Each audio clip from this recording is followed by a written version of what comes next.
Hi.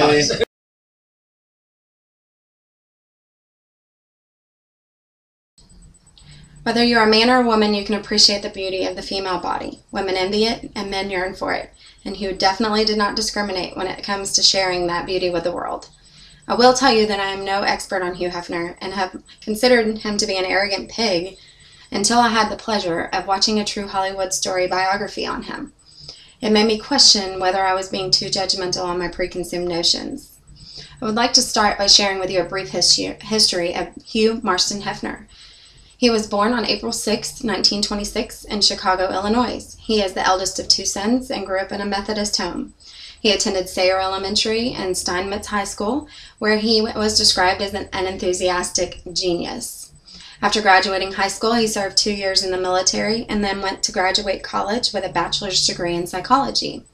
While in college, he met his first wife, Mildred Williams. They married and had 2 children, his daughter Christy and his son David. After 10 years, their marriage ended and he became the wild Hef we all know. He promoted his magazine, went to wild parties, and actually also promoted 2 television shows. He even experimented with bisexuality.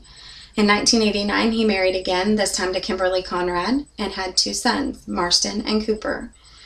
The couple filed for divorce after 9 years, which has led Hef to the life that he leads now, having as many as 7 girlfriends in the house with him at one time. And now that we've covered a brief history of Hugh Hefner, let's go on to the birth of the Playboy empire. Fresh out of college, he worked for Esquire magazine as a promotional copywriter, and he decided to leave in 1953 after being denied a $5 pay increase. He then gathered 45 investors, one of them being his mother, to start the Playboy enterprise. After 3 years, he published the first issue of Playboy featuring Marilyn Monroe. To his surprise, it sold 50,000 copies. In 1960, Hugh Hefner became the persona of Playboy, the urbane sophisticate in the silk smoking jacket with a pipe in his hand and only being in a company of the rich and the famous. He opened private clubs, resorts, hotels, started modeling agencies, produced feature films, published books, and even had a record company. In the 70s, the magazine circulation rose to 7 million copies per month, earning him an estimated $12 million profit. Also in the 70s, the company began to feel the recession and decided to close everything and only focus on the magazine. During this time, he also helped with the Hollywood sign, the restoration, and was honored with a star on the Walk of Fame. He dabbled in movie productions and started the Playboy Jazz Festival. In 1998, he was inducted into the American Society of Magazine Editors.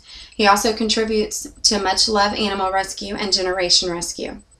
And now that we've covered a brief history and a little bit of the birth of the empire, we can go over some of the tragedies he endured.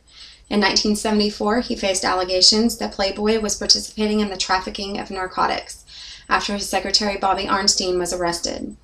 A year later, he was devastated to find that Bobby Arnstein had been found dead in her Chicago hotel room of an overdose. She did write a letter exonerating Hef and Playboy of any association with the narcotic trafficking. Another tragedy was the death of Dorothy Stratton. She was a celebrity figure around the mansion and Hef's right-hand girl.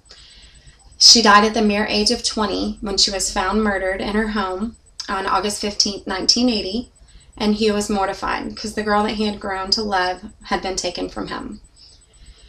His most recent struggle would have to be the stroke that he experienced in 1985 that led him to reevaluate his lifestyle and his priorities.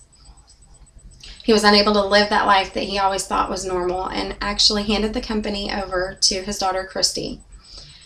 At this time, he was 59 years of age, and the stroke had definitely slowed him down to a dull roar. And now that you have heard some distinct facts about Hugh Hefner, has your opinion wavered at all? Hugh was just an ordinary guy with a dream just like any of us. He wanted more and struggled to get there. Many people endure struggles on their way to the top, and can you imagine if your infidelities or mistakes were of public interest? I know if it were me, I would want people to know that there was so much more than the scandals. There was love, friendship, charity, intelligence, all of which seem to be overshadowed by what people tend to gravitate toward, the scandals. A lot of this information was found on wikipedia.org, biography.com, and A True Hollywood Story.